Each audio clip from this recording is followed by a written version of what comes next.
I'll say it again. I think the evidence of the planes that hit the World Trade Centers, they look like drones to me. You know, that flash, even in that first video, does not, you know, it looks reminiscent of that second flash. But, you know, it could have been a plane with damn explosives on it. I mean, you know, it could have, you know, I mean, how can somebody not understand that, you know? Yep. It could have been a plane that shot a missile. How can somebody not understand that?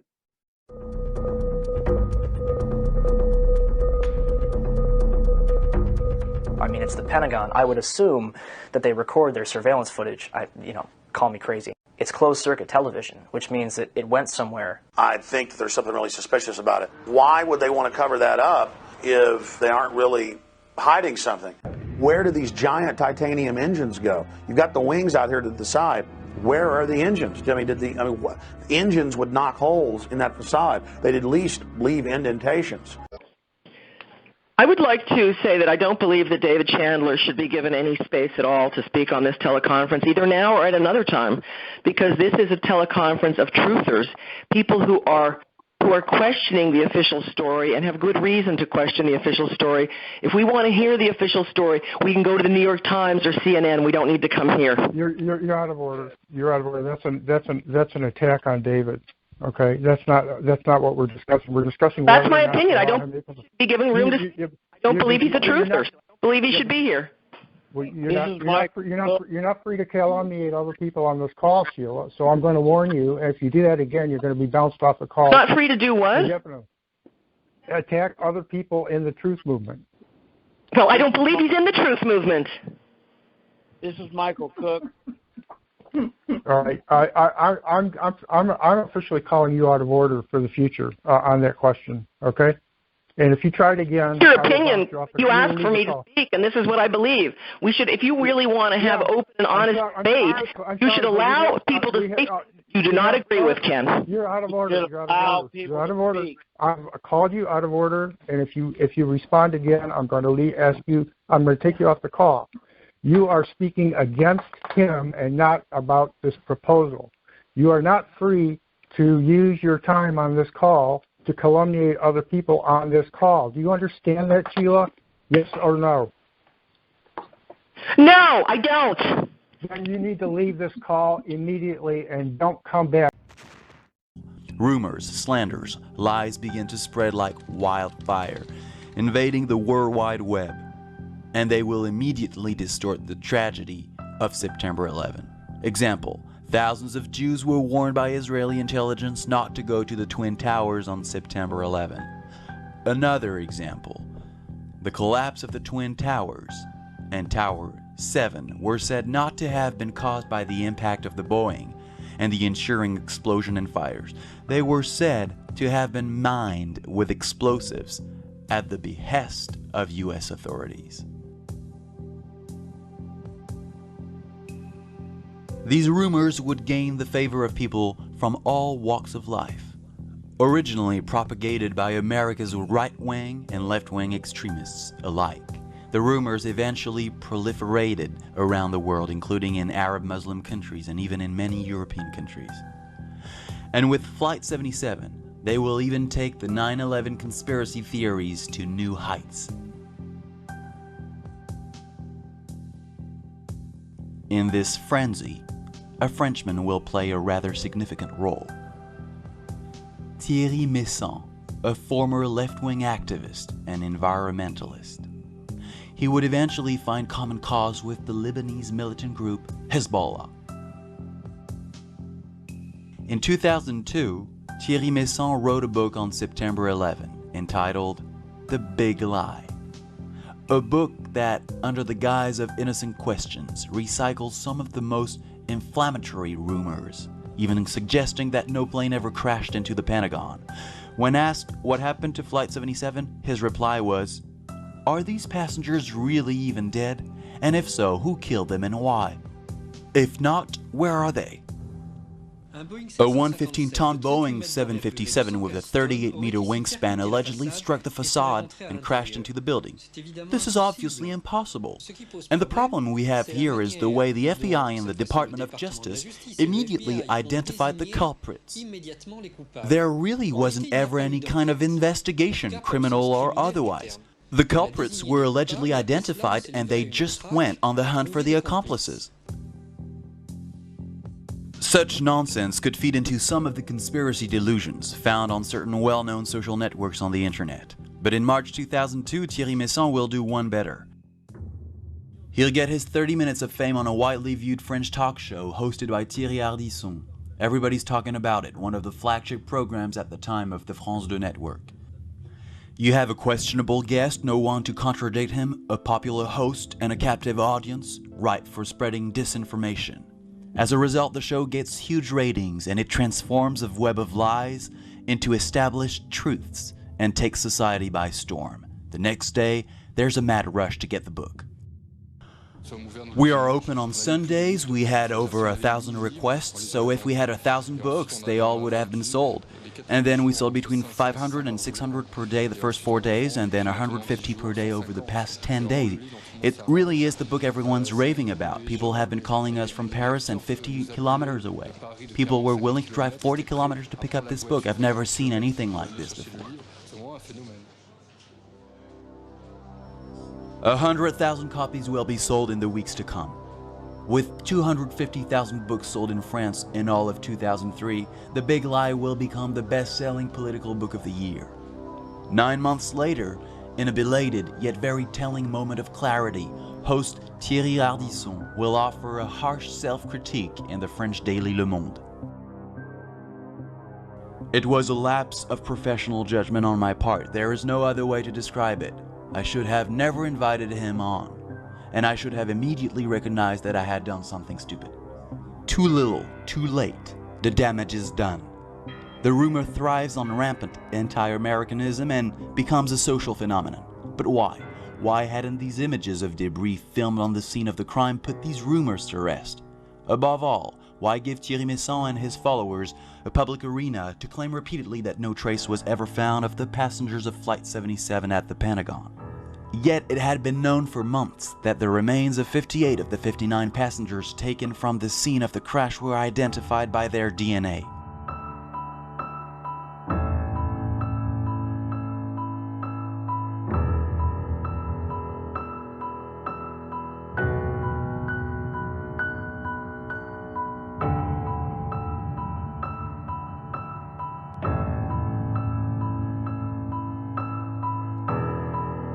How could it be possible to dismiss autopsy reports provided to families like the pastor's sister Kincaid?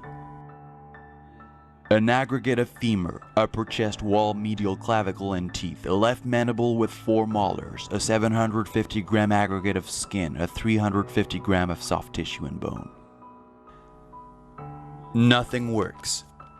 Neither the evidence at hand nor the pain of the victims is able to counter the lies, quite the opposite.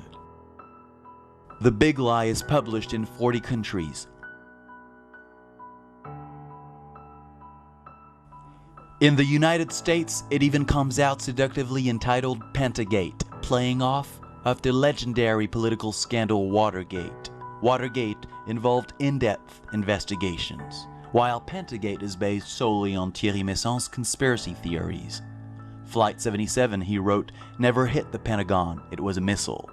Which basically amounts to telling us that behind this crime against America is America.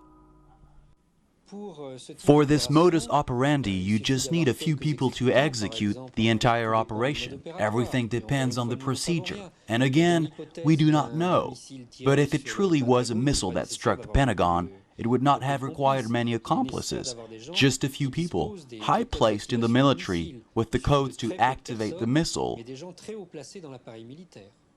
It will take tremendous work to find out what really happened. For the moment, we are only at a stage of assumptions. But all assumptions lead us to believe that the terrorists were not foreigners, but Americans. As long as we live, we will live with conspiracy theories about 9/11, just as we live with even more conspiracy theories about the Kennedy assassination. It's just not going to go away. It's a bit of an industry. There are people whose livelihood depends on conspiracy theory. They want to continue to write books and make videos and pay their bills. And so I say they're not going away, not because they have evidence of a conspiracy, but because they need it for their livelihoods, and for a lot of people, it's just fun. It's an interesting way to spend time, to imagine what might have been. You know, the world of 24 and Jack Bauer. Maybe it really exists, and maybe that's what went on here. So what has happened since the attacks of September 11, 2001, 21 years ago? What has been accomplished? What have we changed? Who have we charged? And who has been held responsible for the crimes that took place? As you just heard and seen for your own eyes and ears,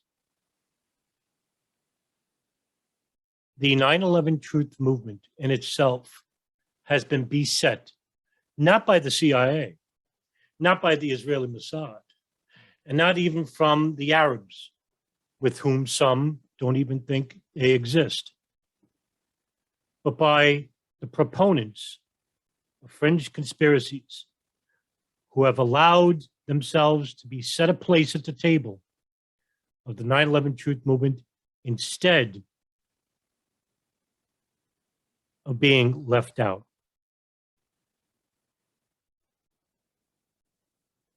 In the weeks after September 11, 2001,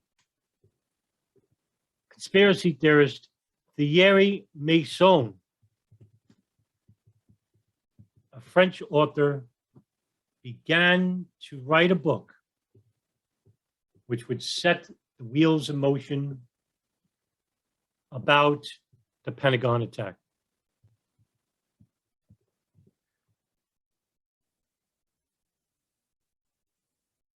The book called 9/11, The Big Lie, and Le Pentgate, two books that would have an enormous effect for the 9/11 truth movement.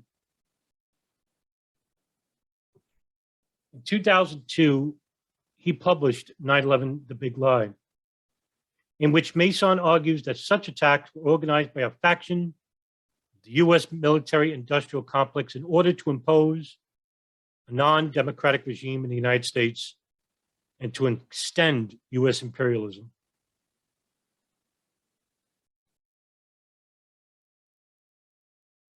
It is one of the very first wave of book-length conspiracy speculations published. His following book, Le Pentgate, argued that the attack on the Pentagon was not carried out by a commercial airliner, but a missile. And the central thesis of his book is that a Boeing 757 did not hit the Pentagon. Very few 9/11 truth movement proponents attacked this thesis. One of them was Jim Hoffman, who heavily criticized the book and in return was heavily criticized by other prominent 9/11 truth movement members, including Alex Jones, Jim Fetzer, Barbara Honegger, Bob Bowman, and David Ray Griffin.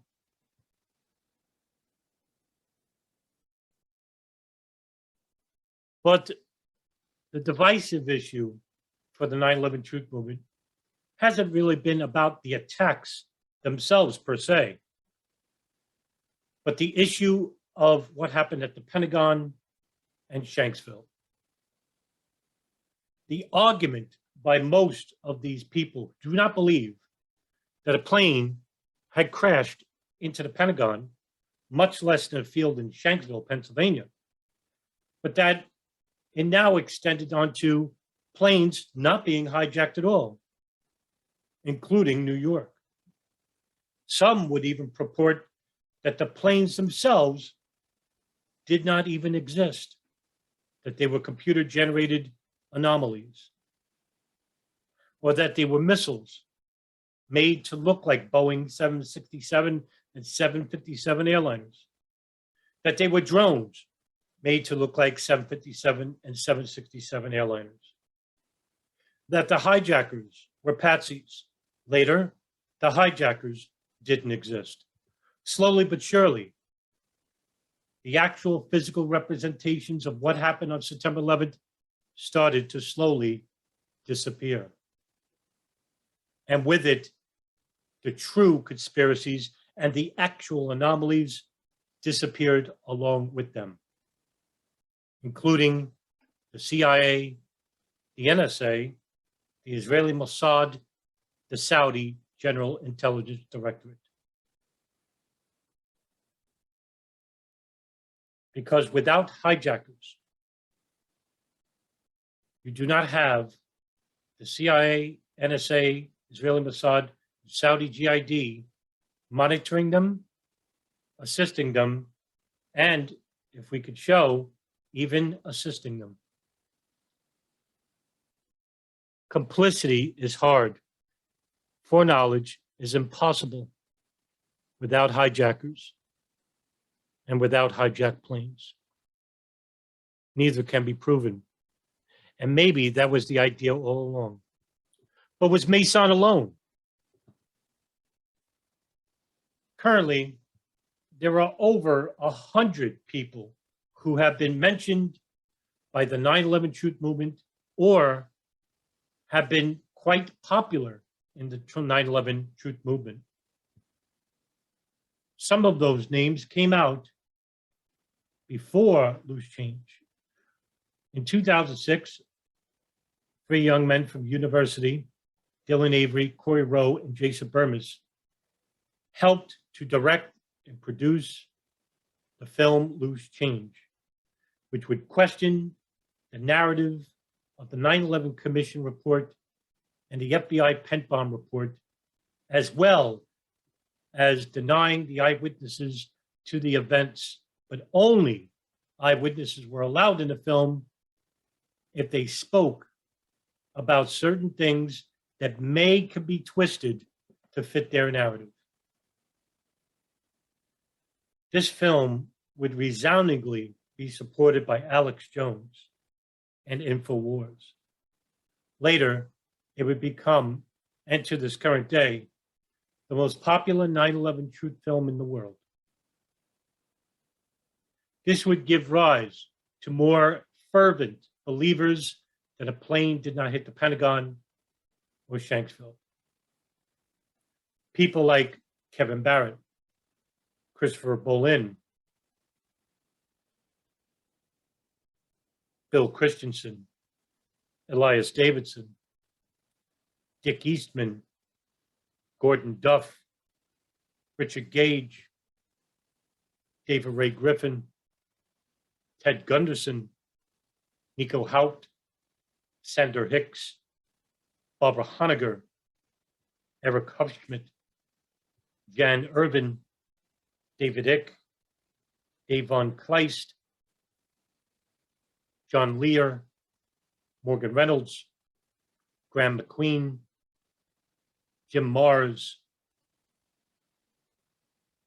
Ken O'Keefe, Russell Pickering, Craig Ranke, Aldo Marquis, Jeff Rentz, Rebecca Roth, Kevin Ryan, Charlie Sheen, Albert Stubblebine, Webster Tarpley, Victor Thorne, Judy Wood, Barry Zwicker, Craig McKee, and others.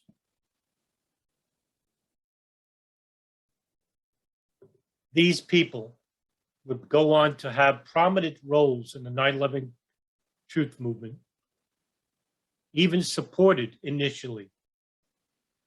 What they pushed was fantastical theories, such as no planes crashing into the Pentagon, but planes even flying over the Pentagon, as supported by Citizens Investigation Team. Planes that would crash into the heliport, but not into the Pentagon. Planes that weren't hijacked planes, which is what Barbara Honegger theorizes. Planes that would be missiles. Planes that would be landing in airport hangars, while duplicates would crash into the Pentagon in Shanksville, which is what Rebecca Roth theorizes. These people would be allowed a seat at a growing table. But the meal that they would be fed and served to others was disinformation and outright falsehoods. It's because of these theories, the fantastical, the outrageous, and the unreasonable, that have permeated into the minds of millions of people. And between the years 2006 and 2015, between that 10-year period, the 9/11 truth movement delved into a whirlwind of self-destruction. Some of the more prominent groups within the movement, such as architects and engineers, Lawyers Committee for 9/11 Inquiry, the Truth Action Project, 9/11 Truth Boston, We Are Change LA, and We Are Change New York, have all found themselves to be near defunct or impregnated by the people who espouse these theories, and some of them even would go on to have prominent roles as board members and even directors of these organizations, which is the reason why, after 20 years, none of these groups, none of these individuals has ever gotten higher than the hallway of a courtroom. Their arguments still yet to be heard, such as the Lawyers Committee for 9/11 Inquiry. It is no surprise that one of the co-founders, David Meiswinkle, and their board members, such as Jane Clark and Barbara Honegger, who espouse fanatical theories, such as no hijackers being able to board these planes, or the planes weren't even hijacked themselves, and that these planes either never existed or never crashed into the World Trade Center, Pentagon, and Shanksville. Why? Why do these people espouse these theories? And why were they given free lance, free charge to represent the truth movement instead of being scrutinized? Well, they were.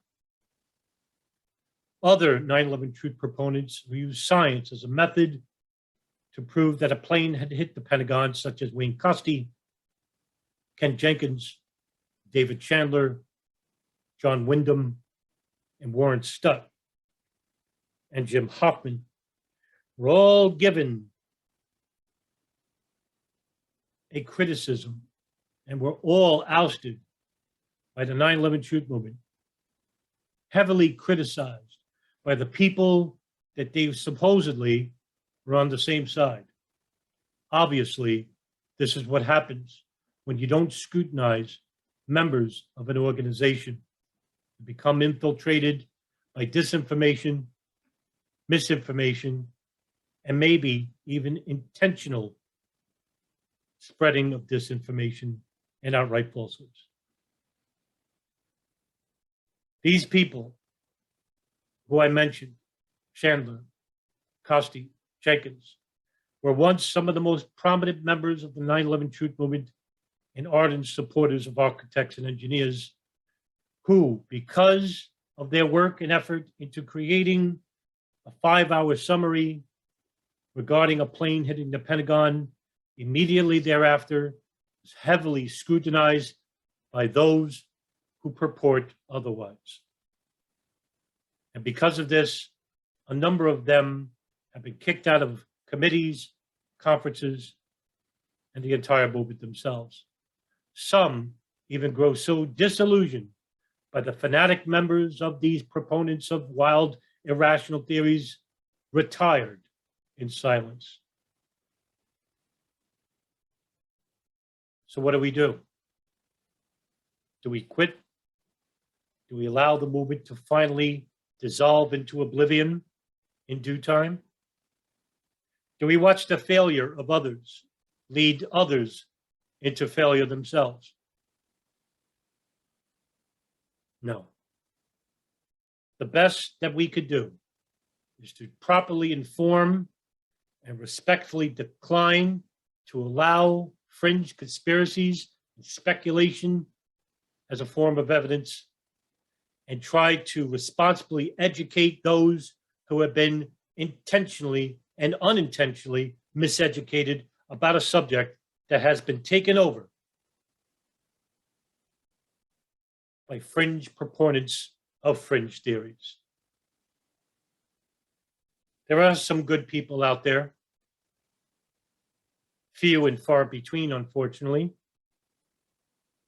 Nelson Martins, Paul Thompson, Kevin Fenton, Ryan Dawson, Robbie Martin, Abby Martin, Ray Nowolski, John Duffy.